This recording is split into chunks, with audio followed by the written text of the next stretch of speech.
filthy these old visors that I took off the 86. Ugh. That mirror, you can't even see anything out of it. But these are all, this is original visors. Let's clean them up.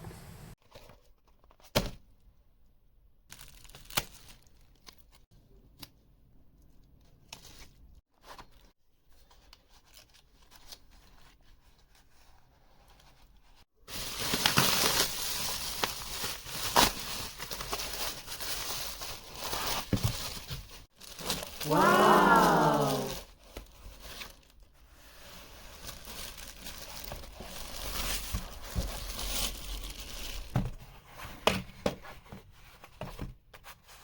Oh my God, what a difference.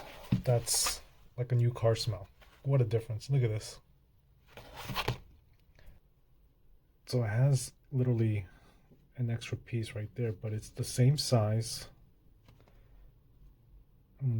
Obviously much cleaner.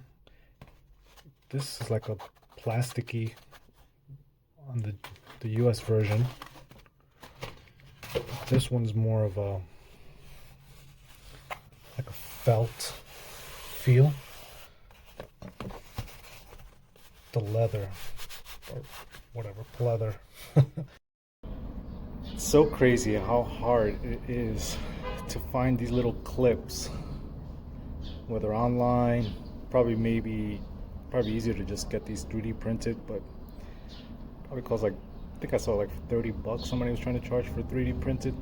Thank goodness I saved these. When I was younger I was about to throw these away. Didn't think I was going to use them, but cool. What a difference with these brass ones.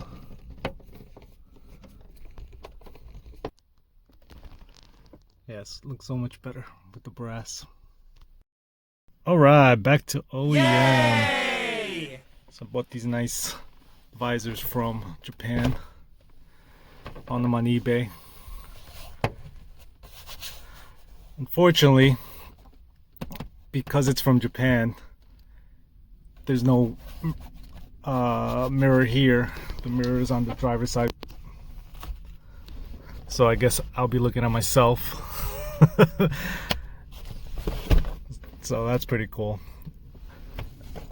The other bad thing about this is now that I put the Broadway mirror on here, I won't be able to close the flaps. It's gonna hit. Alright, so now I put the Broadway mirror on. As you see, it touches. So aesthetically it looks pleasing with the mirror. It looks nicer. This looks better with it complete compared to the old ones I had. Now I just gotta find this little clip here and I think I'll be good to go on this section. So done. I'll check this off. If anyone's interested in the brass look, these are Everbilt number 10 3/4 inches flathead Phillips brass. It's wood screws. I know it's crazy how wood screws fits here, but looks so much nicer. Be a good upgrade for your car.